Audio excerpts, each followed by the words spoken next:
because everyone, like, it's a clarity. You go to everything doesn't end. Somewhere out there, someone is busy stressing like, yo, God, help me pass my exam for Matric. Like, I just want to find myself passing Matric. And it's their only prayer. I've started. Oh. I thought you were still talking. No, I've started. No, you're still talking.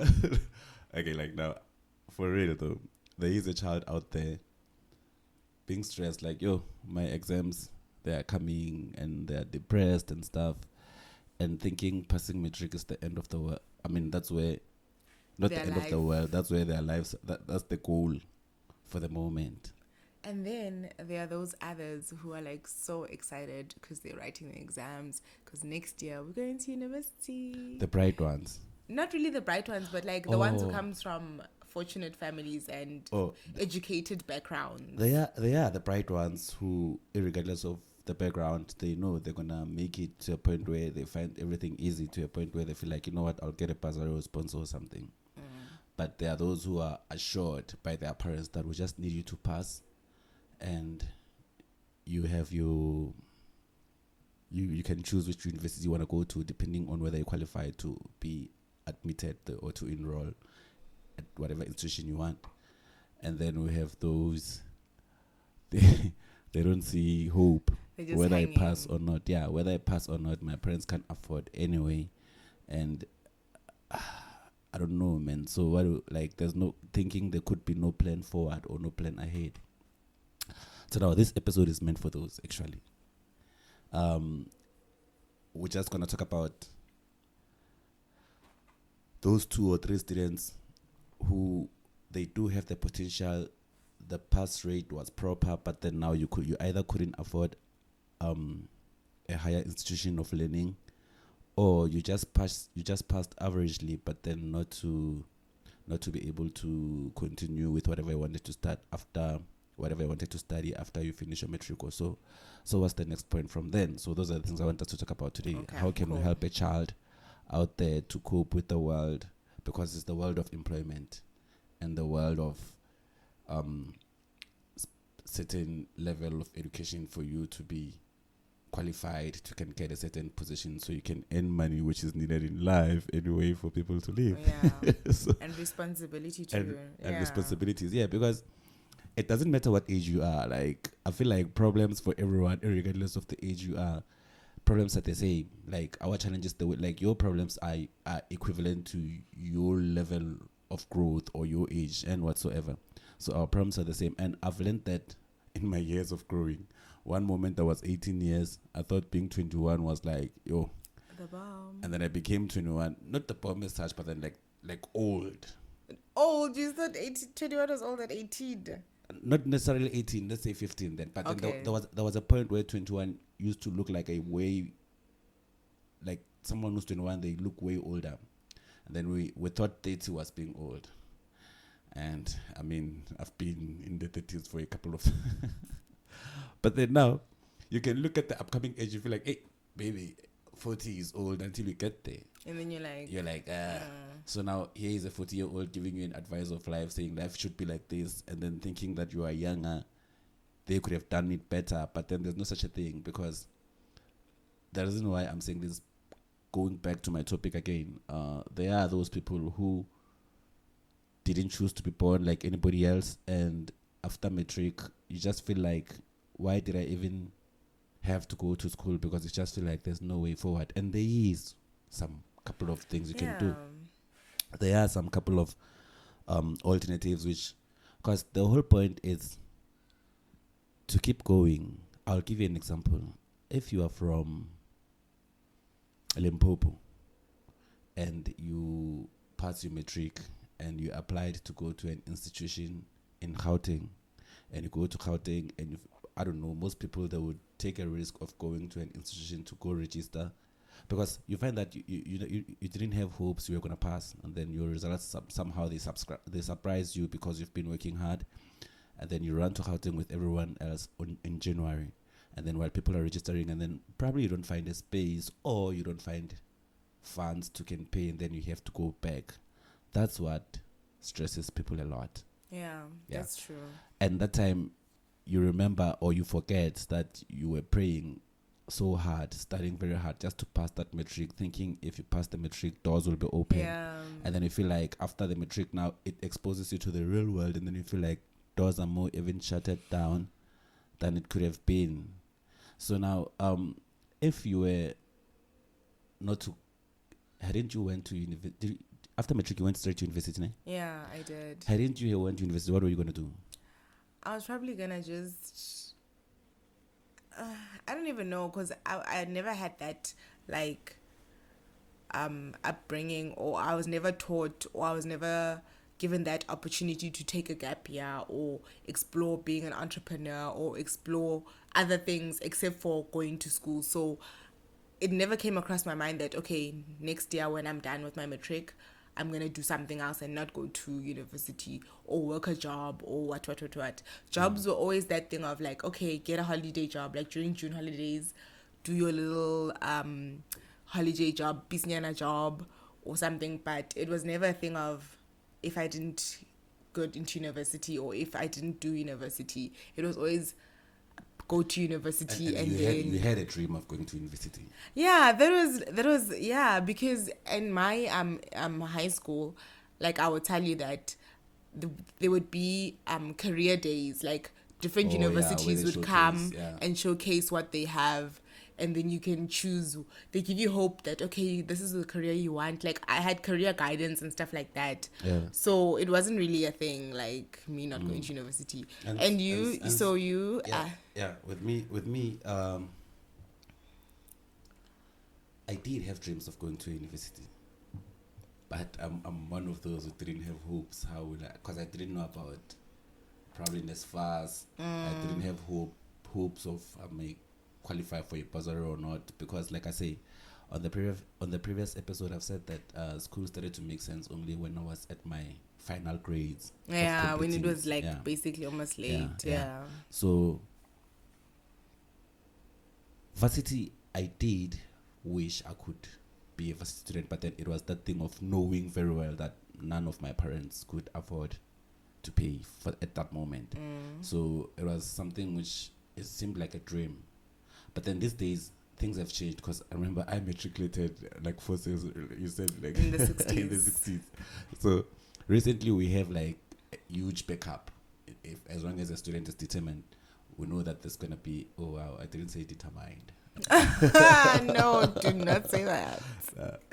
So as long as the student is determined, they have a way to can get funding in however way, because we have media, we like people are well informed. They know like there are certain companies who are willing to avoid tax by paying fees for students who are needy, given that you pass. So now on these days we know that for you to can, if you have a dream to can what's the word, if you have a chance to can achieve further, like proceed with your studies further your studies after matric, and then you have a platform where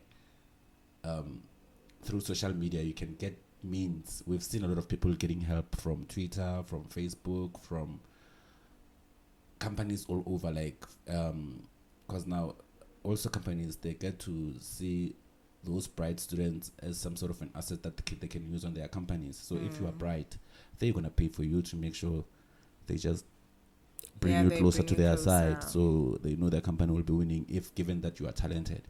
But then we have those who don't have talent at all. Someone who merely passed with 50% pass rate, they don't qualify for your bursary, and the parents, they don't have money to can pay for their thing.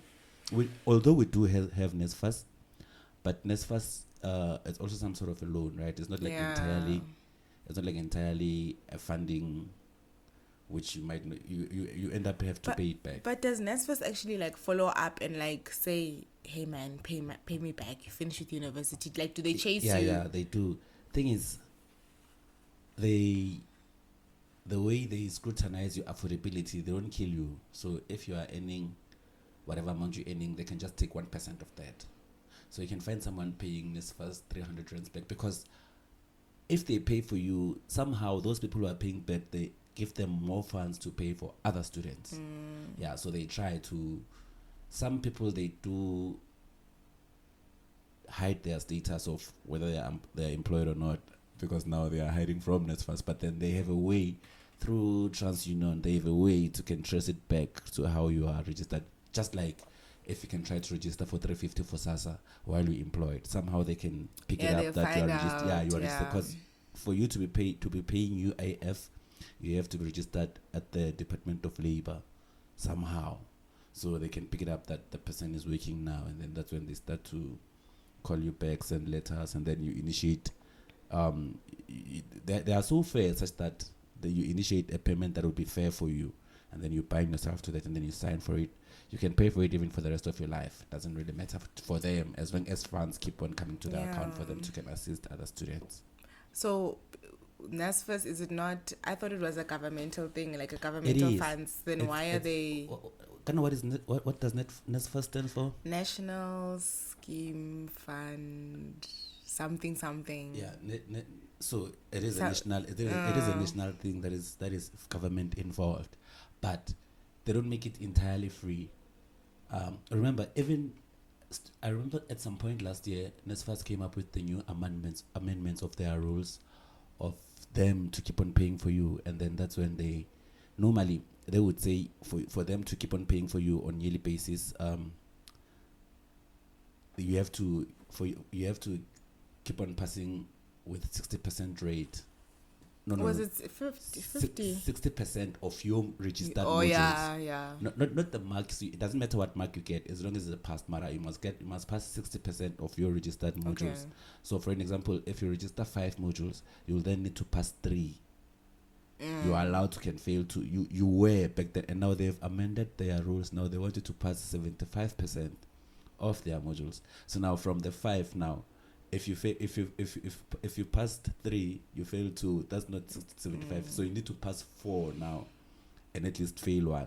And then students were complaining like, now back to this is South Africa, right? Yeah. The country with 33% pass rate. So students were like, how do you expect us now to fail 1 module instead of 2? Because that's that is the thinking now. That's the thinking I'm looking for. Because since they were saying 60%. It was right, because 60% they had to pass from the 5. Okay, on average, a student registers. The reason why I'm using the number 5 is because on average, a student registers 5 modules per semester. So now I registered 5, I passed 3, I failed 2. It was fine. Way back then, Nsfas could keep on paying. Now, if I pass 3 and I fail 2, Nsfas, so they're likely not serious with life. They withdraw the payments. So now you have to make another plan. And you had 50% only. So it's either you drop out, go look for a job, and come back. But then there's always UNISA. But then that's where we're talking about looking for a job with your matriculant thing, because I get an Nsfas is taking you out. Yes, and we're driving it there. Yeah. So those jobs you can get with just requires you to have Matric to can keep on funding yourself. So what kind of jobs are those like that you can get with just a Matric? Because even if you do find jobs with just a Matric, you will once you enter that market, there will still be some things that you're lacking, because Matric is not enough to give you the skill sets that you need. No, and now you are that student who didn't get 75% pass rate, or didn't get university acceptance at all. So we're talking about a student who's stranded now. Okay. They could have went to university, did the first semester, and then they didn't achieve 75% pass rate from the Nsfas because they didn't have a bursary. They couldn't qualify for a bursary because their pass rate was just 50% average of the marks they got from probably their previous year of study. So now you are sitting at home, you have Matric only, you feel like there's no plan anymore because Nsfas won't pay for me, or I've been academically excluded, or my parents just can't afford university now. That person who's at that situation now, we just want to say that shouldn't be the end of the world. Here's the hope, here's the light at the end of the tunnel. Like, for instance, normally when you pass Matric, that's when you still have the energy to can work. Hence our working system, they employ people who are employable in South Africa. It's people who are between the age of 18 and 35. So that's where the energy is still strong for you to can build a career. So one gap year shouldn't be a hack. And I understand. I'm saying this because I understand a lot of students out there, they feel like a gap, like when you are at that moment that thing is happening to you, you feel like, yo, hence everyone wants to force to finish everything in record time. Yeah. You want to do it. But life sometimes it shows you as you go that that's not It's really not about the case. time. Yeah, it's not really about time. As long as you end up achieving that one thing that you want to do. So now, the first thing that I would do myself personally, I wrote it down here. The first thing that I would do personally if I was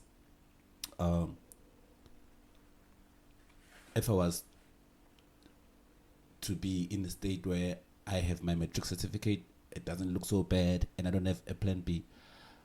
People, I think they should consider learnerships, number one. Mm-hmm. Because learnerships are available in different fields of work. Yeah. Like whole different. You can find a learnership even in hospitality, like baking, learnerships in security, pharmacy, like all the different types of career fields, yes. like you're saying. Like there's learnership in everything, such that, and mostly after lockdown lately, most learnership are rendered from the comfort of your home, or rather some some are rendered from the comfort of their home, where they don't even have to go anywhere. Actually, you're right, actually. So now, if I can take a learnership with a law firm, I can then, on average, how much do learnerships pay? Yes, it depends actually, because some of these learnerships actually need to watch out, because some of them are actually scams. They'll pay you maybe 1.5, 2,000, and the starting rate, starting stipend of learnership, it should be 3.5 to 4.5 to up to 5,000. That's the average. That's the starting average one. So you get lucky ones which will pay you more, but that is basically the starting type of stipend. For me, when someone says a scam, I think of the part where they're not paying at all. No, a scam is when they're robbing you of your money, because they know that they have to show a proof that they paid you this amount, but they take like the company, the main company, which is outsourcing them for the service. They'll pay them. They say, give your student 6,000 per month. Then they say, okay, I'm going to take 5,000 and then pay the student 1,000. So that's how they do it. Oh, it's like I have an HDP company. They hire my company to render a learnership for their students. And they pay me to pay their students. Basically, but then it works differently with different places, because sometimes the company will pay you based on how much they, like the training facility will pay you based on how much they agreed with the company to pay you. Then the company will pay them all those stipends. Will pay the training facility all those stipends that they have been paying to them, with an interest, to say that thank you for completing the program with all these students. This is how much we're paying you. So basically, the person who's in gaining more is the training facility and the company. Yeah. You as the student, nah. Yeah. Here it says an average should be 5,996 rands. And they don't get that. That should be the average in South Africa. But then, if you say it's from 3.5 to roughly 5.5, if you just pass your Matric, you can accept that. Also, we didn't explain what a learnership is, because I'm sure people are wondering what is a learnership. Yeah, because remember, the whole thing is just to get someone to know if this thing is for me. Yeah, now that I'm sitting at home. Because now we're talking about it like we know it, and that was just the planning we've done behind the show. So learnership meaning. Yeah.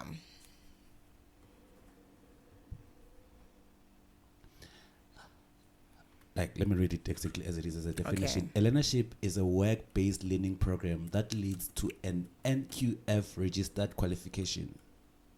That's it. And then it goes on and explains learnerships are directly related to an occupational or field of work. So that means from Matric, you're going already learning about whatever. Like, for instance, if you are lucky, you want to be in the field of IT, or you want to be in the field of computer sciences, or you want to be in the field of data sciences, or you want to be in whatever field, and then you get a sponsorship with a company that goes with that, or you want to cook, and then you get a sponsorship, a learnership of whatever that goes with that. So here it says learnerships are directly related to an occupational or field of work. Exactly, because like normally, if you teach a student, a first year student who's learning BSc in chemistry,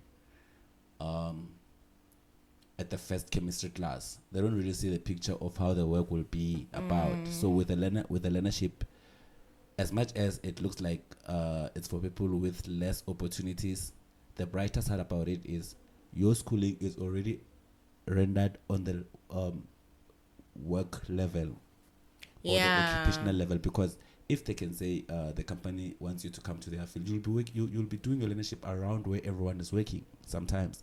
And even if it's rendered at home, they try to make sure that they give you those related to real life situation of what the company could be doing already. So it's not a bad thing as such, because But actually, for me, I think it is a bad thing, because the NQF level that they give you is not equivalent to a diploma or a degree. They stop at NQF level 5, I think. So going from NQF level 5 to those ones below, that's the NQF level that they give you. So now, in like for example, in the IT industry, I'm aware that you don't need to have a degree or masters or what, because they work with your skills. But in an industry like electrical engineering, yeah, for instance, you understand? because the examples of the learnerships here, the ones I'm seeing is electrical engineering, hairdressing, project management. So it's basically, it's not for doctors. Like, you can't say I want to be a nurse and then be like, I'm going to have a learnership kind of thing, right? Remember, learnerships are outcome based. By that I mean they are managed by Center of Education and Training, CETA. Yeah, CETA. Yeah. Most, actually, I would say all learnerships. Yeah, because we have categories within CETA. We have different types of SIP. We have Agri CETA, ETDP CETA, there's Bank CETA, there's MI whatever. Like yeah. there's not infinite, but then there's like a lot different types of industries where you can go about, because every standard you need that should be rendered as in a learnership should be registered with the CETA. With the CETA. But coming back to your NQF, I think the reason why a learnership is not entirely a full qualification, because they give certificate, and the certificate value is NQF level 5. So that NQF level 5 can then help someone to can register for NQF level 6 for a diploma if. Oh yeah. Yes. So they it's just a push, like to say. So now here I am. I want to study law. I had my 50% on my Matric, and then I do a learnership, and I get my NQF level 5, and then I can put together my NQF level 5 and my Matric certificate, and then I apply at UNISA to can do a diploma in what. And should they say I don't qualify, I'm like, no, but I did this learnership, and then if I was competent, and then they can take it from there. Okay, if you put it like that, it kind of makes sense. But also it enables, like, it disables you kind of, because you are now expecting to get a job with that NQF level 5, and they don't look for, in job requirements don't usually look for a person who has NQF level 5. It's either they want a diploma or a degree. You understand what I'm saying? I feel like I should explain what an NQF is also.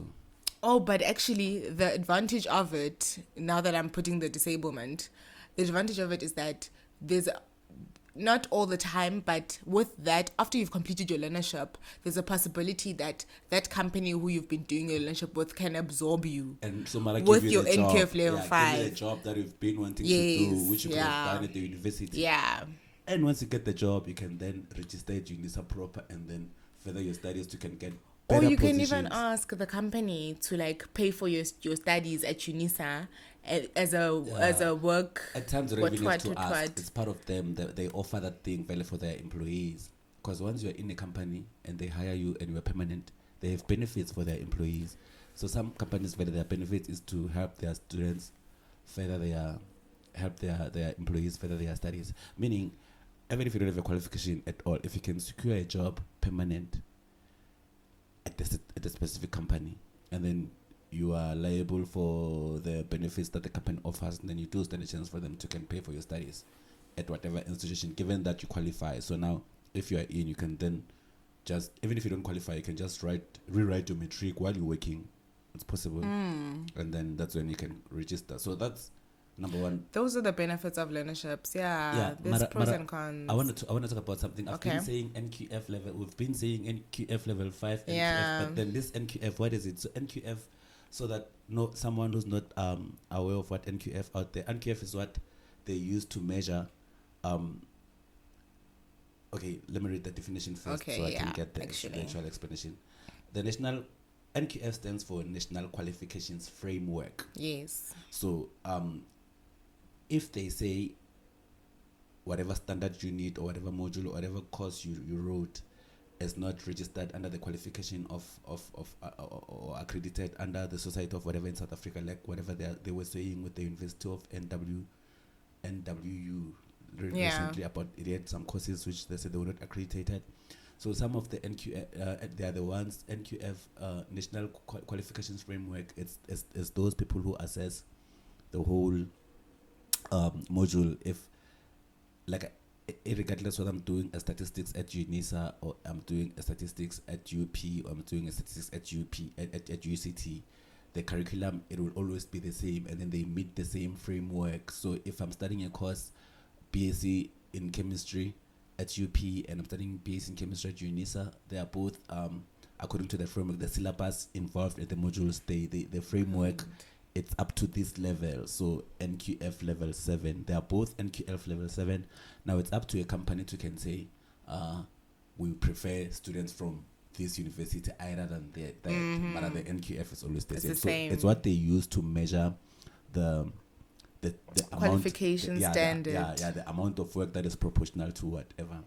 So NQF is National Qualification Framework. So if you pass Matric, is that 4? Yeah, it's NQF level 4. Ne? Yeah.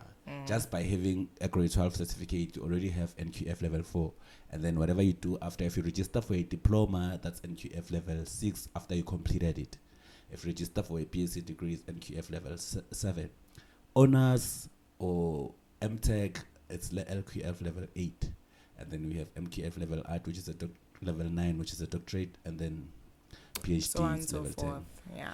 Yeah, I wish I could get. So what's the highest NQF level you can get? Is that 10? 10, yeah. There's nothing higher than PhD, that. Yeah, from there you just publish. If you want to proceed being in academy, just publish articles and books and stuff, because now you're at the point where whatever you say, it's right. Nah. There'll be that certain student, Mr. Maimane is going to be like, there is someone who always come and say, but say, this one you could have. Yeah. So that's the fun of it, because now your argument, you argue with people at the higher level, but everyone can reach that level. Where you wear the red gown, you know. Yeah, and that hat, and that hat, yeah.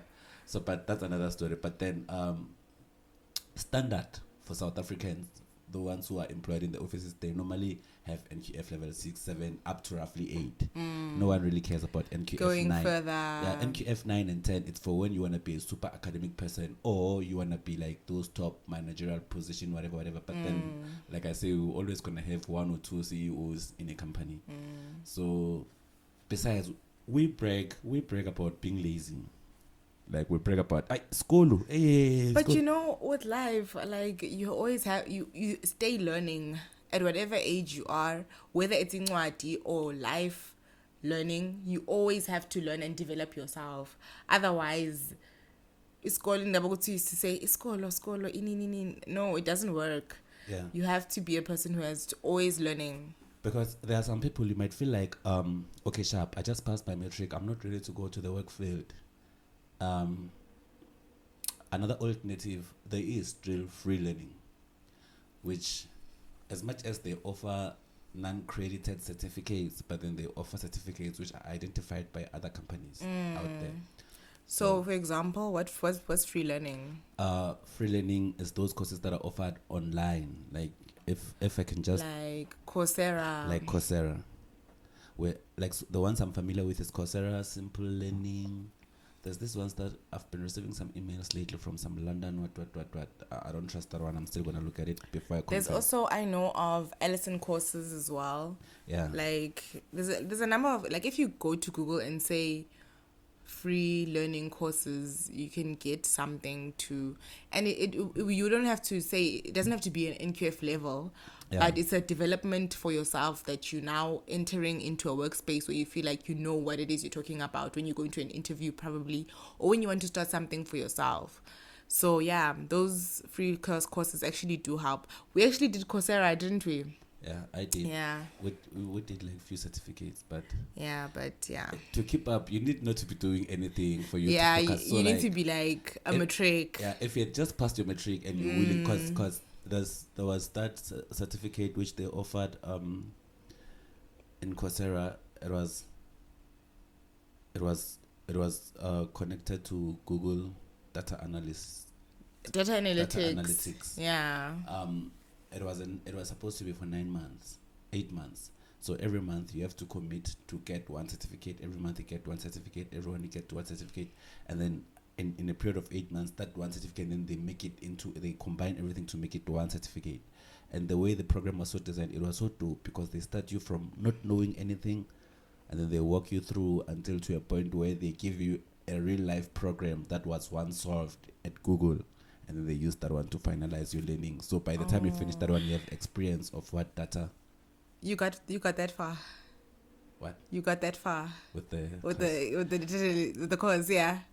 I'm still gonna finish it. Oh my gosh. But I did I did like up to, well, I'm still gonna finish it in future, but I did halfway, yeah.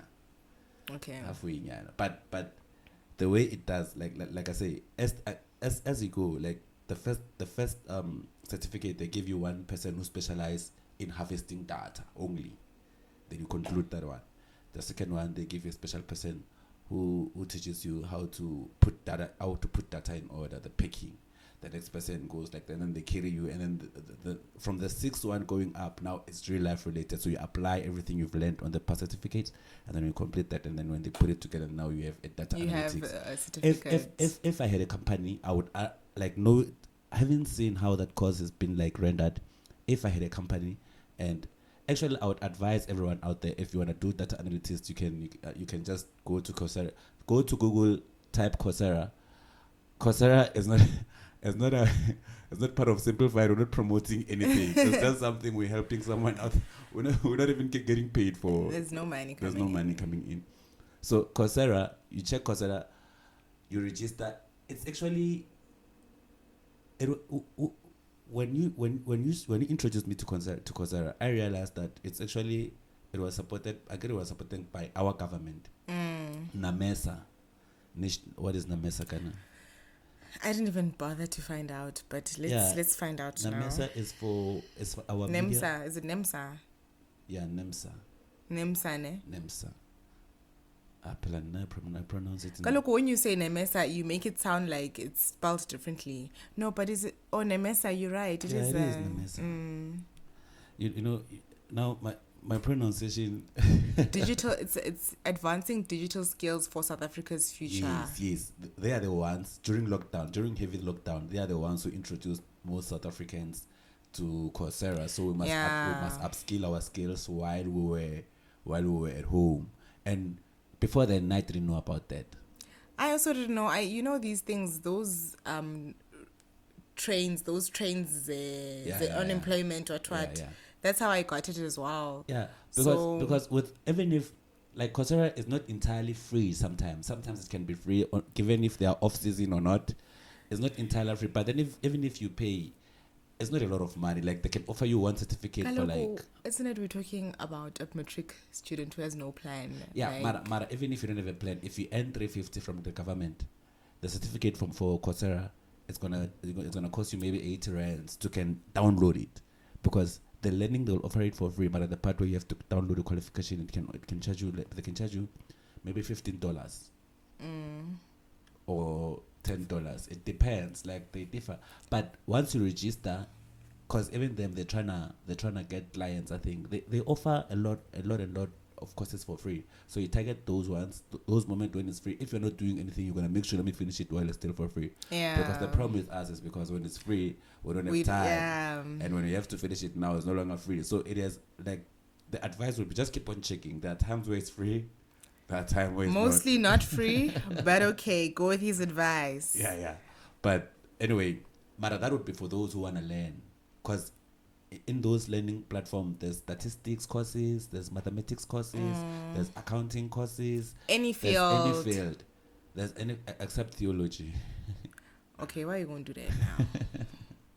Except for theology and except for humanities. I think like those like hospitality things, like I'm sure. Let's just say there's advanced, like not like futuristic type of courses, like things that are going to be used in the future, like technologically wise, like computer-related courses, and mathematics and stats, because they also play a role. Yeah, they also play a role. But then, if you're interested in Coursera, just check it out, man. Google Coursera, or just Google free courses online, because it's not only Coursera. There's, like I say, I'm looking at one here. There's Simple Learn. Just check whatever you can. Some of them, just do your research and make sure it's legit, and then you do the certificate while you buying yourself time to either get funds for university or to get that job and whatsoever. Speaking of jobs, there is another one also, a dope way, because we have those jobs where they just want you to become a representative.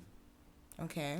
Being a representative is like all big companies, insurance companies, sales companies. Okay, anything in sales anyway. Insurance companies, companies where they are selling financial products, banks, or any other corporate which requires representative for so I want to get this one right. Let me go. Yeah, please, because when you say representative, that doesn't really like expand on the idea. Representative of a company. I want to define it proper, because whenever I use my English, you get lost. I get lost. So it's one of those representatives.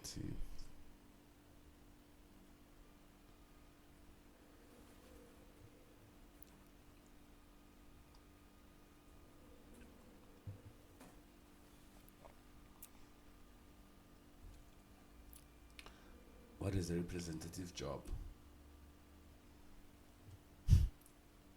Is that your search? Representative jobs involves representing a company in a positive, engaging. Okay, no, let me reread this. Yeah. Representative jobs involves representing a company in a positive, engaging way when interacting with customers, business partners, and the public. So, if you are a representative if you are a representative of a company, it means now you represent that company in terms of the product that they are selling. So if I'm a representative of budget insurance, when they teach me their product so well that I should explain to customers how the product is better compared to the insurance they are currently insuring with, in order for me to win them to be part of us. Trust me, companies are looking for a lot of those. And you just need Matric, is that what you're saying? You just need Matric. Like some you need Matric, some you need, there's this one exam that you must write. They call it regulatory exam. I'll talk about it for like just after this. So they're gonna need you. Some they don't even need the regulatory exam. It's only those. I can't remember. Even companies, they go with levels. There are those levels that they feel like we've been working so hard. So to join us, you must work a little bit harder. But basically, I'm gonna explain why do they need a regulatory exam for.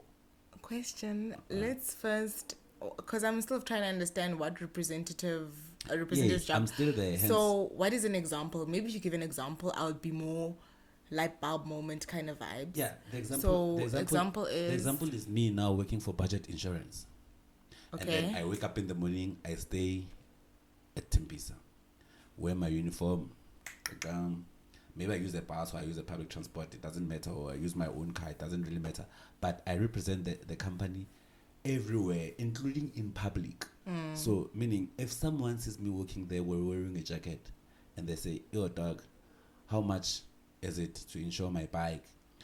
I'm still at work. I can sell them the product very well and still make sure I refer them to come see me at my office, and then I sell the deal, and then that's it. I've won a customer, and then the company is happy. That's a representative. So there are sales representatives for the company. So, Okay. Yeah. Sales Representative, Okay. mostly, yeah.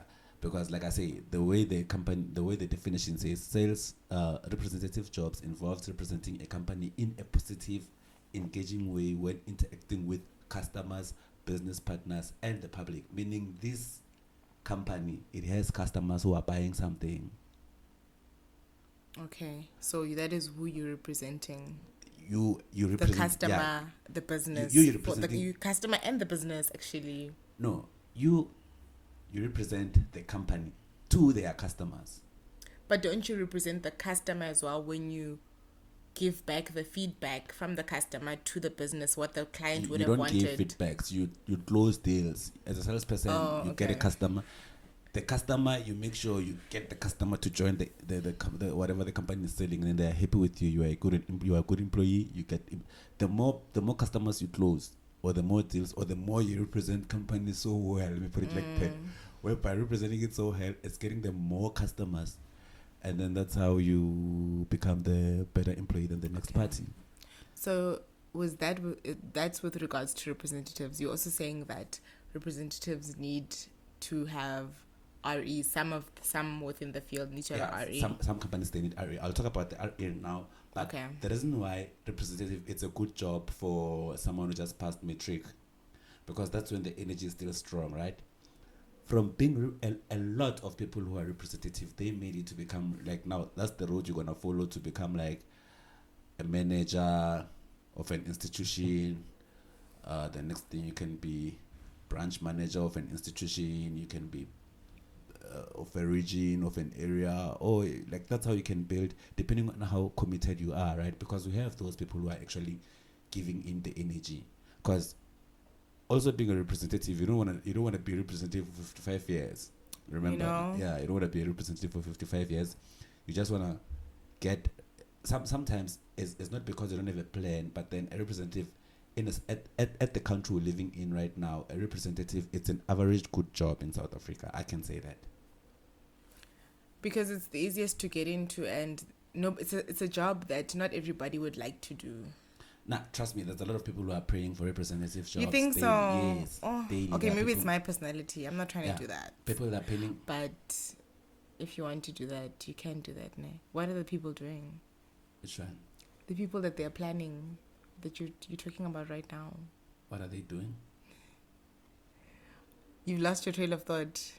No, I'm saying people are praying. Yeah, I thought you said planning. No, I'm saying people are praying for. They're praying for that kind of a job. Yeah, they can have a representative job, because on average, representative jobs pays better than being a cashier, probably. So also representative jobs can also come in the form of call center agents, ne? Yes. Just any type of sales. You see Hippo, Yeah. the insurance Hippo, they hire consultants or representative. They hire representative to help. So their customers are people who are looking for insurance that best suits them. So Hippo then has all the other insurance companies, right? And then they get them clients based on, this one should go to that, this one deserves that, this one, they channel them based on their affordability, their salary tie, and whatsoever. But what if Hippo itself, it has targets by all the other insurances partnering with, to can say, us we need 10, us we need 5, us we need, so they make sure they are consultants, they can outsource whatever. But that's the secret of the company. We don't really care. Now we're caring about getting someone a job to can work at Hippo. But actually, come to think of it, when I was also in Matric, I think at some stage, like it's just crossing my mind right now, that at some stage, I did want to be working in a call center. Like, you wanted to work with? Yeah, I wanted to be like with those. It wasn't a dream, but like it looked so cool. It looked cool, like hey, yeah, like But then sometimes I also treat call center agents like nonsense. Yeah, because now if they call you like, can we talk to you, ma'am? Do you wanna buy? Now on on the other side of the road, you're like, guys, I'm busy.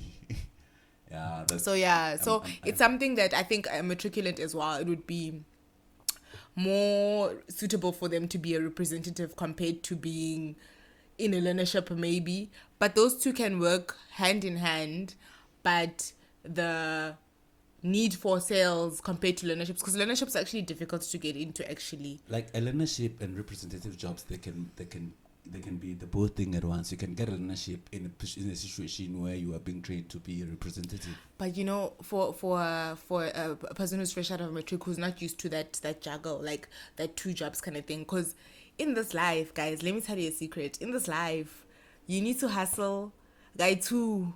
There's nothing like, I have a job, I'm good. You need to have a backup side hustle.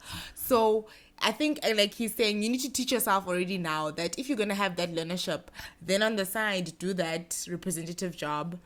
And then push something if you can. If you can take 3 learnerships at the same time and then find out, take 3 learnerships at the same time. You know, because hey, the things that, you know, things are happening in this world. It's like hectic to survive. Yeah. We need all of that money, as much money as you can to survive, you see. Yeah. So yeah. So like now, for those who are interested, you have your matric now, you're like, oh, okay, sharp. I want to know what is this RE they talked about that I need for me to can get a representative job. RE stands for regulatory exam, Mara. Like I said, these days I wanna stick, because now I'm not just having conversation in the streets.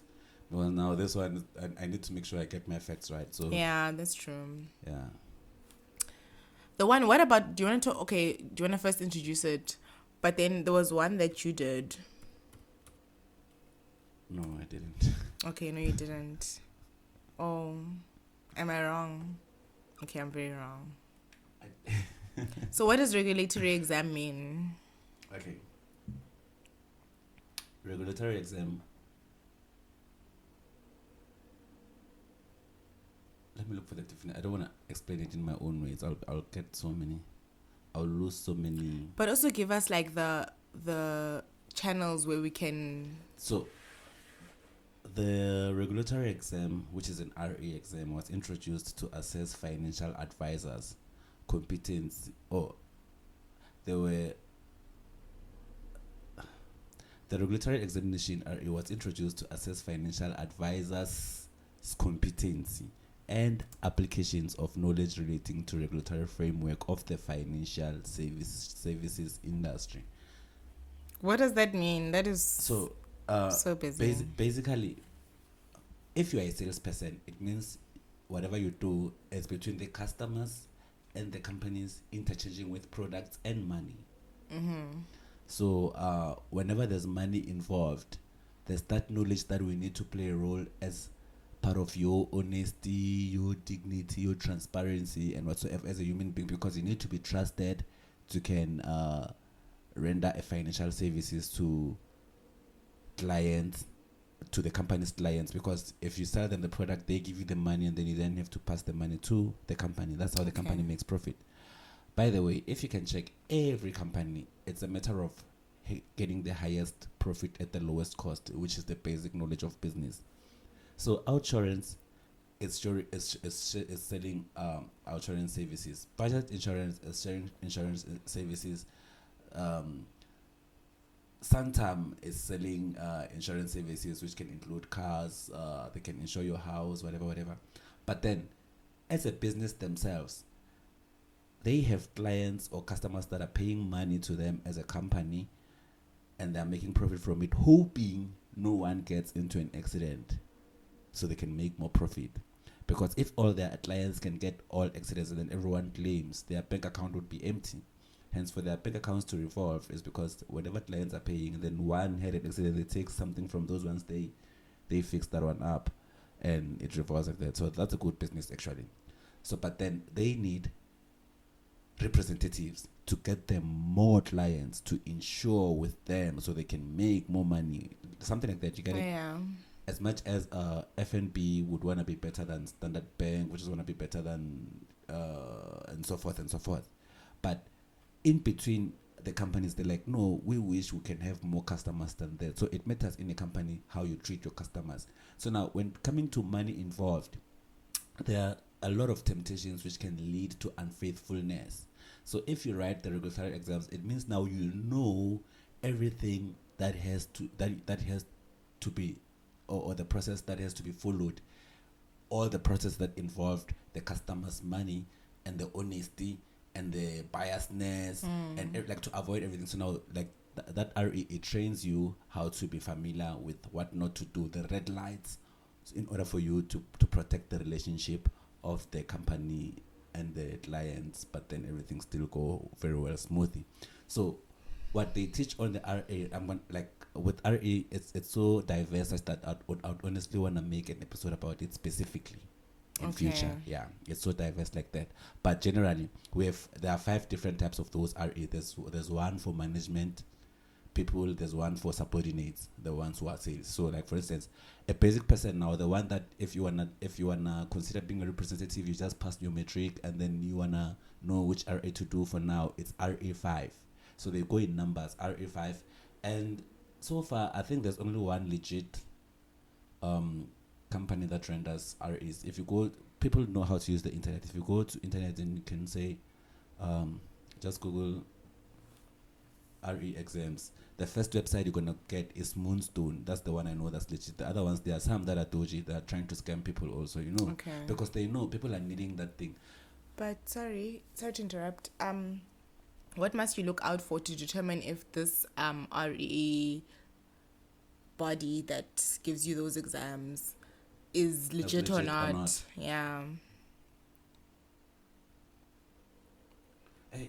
Because what if Moonstone's one is expensive and then Jabu's one is cheap, but it looks legit? So what do you look out for? Or do you know? Or hence I'm gonna make an episode about that. Okay. I'm gonna do my proper research, because for now I wouldn't really know. How would you know? Because if you to write an RE, you don't write it online or anything.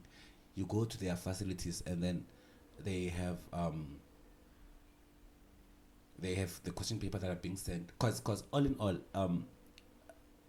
an RE is not offered by Moonstone as such. It's offered by FCSA. Let me look for it. So Moonstone is like an intermediary. It's like an intermediary that offers. So it's the registered one under them. So it's offered. And so I'm like, I'm gonna make an episode about FCSA.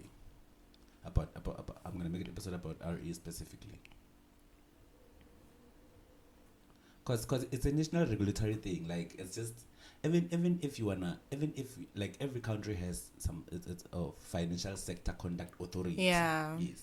So financial sector conduct authority, they are the ones who designs those exams, and then there are specific companies that offers. So they get the question papers from them, or whatever way of questioning, and then they send it to their thing. So they, like whenever it comes in a sealed envelope and stuff. So someone can fake that and make it look legit. Yeah, look legit. Yeah, but we can't really tell. So does it go like on your record? Because like I know there's like a file or like a status kind of thing, like a record that follows you wherever you go, right? So if the government were to open your name, Anyone they would now, find if that RE. If you have passed RE before, there's somewhere you can log in and check throughout. Okay. Even companies, that's what they use. Just like when you've passed Matric, it's registered somewhere. Okay. Yeah. You can also check with the Moonstone website themselves. It's there. I think you can also check with the FCSA, the Financial Sector Conduct Authority. You also become part of them with the mark that you got and whatsoever. And the thing that makes it so challenging is because the pass mark is 55%. And it's probably hard to get there, ne? Yeah, it's kind of like a challenge. And so I'm going to make a specific episode about it. But then, if you can get an RE, representatives whereby an RE is required, they are good paying companies.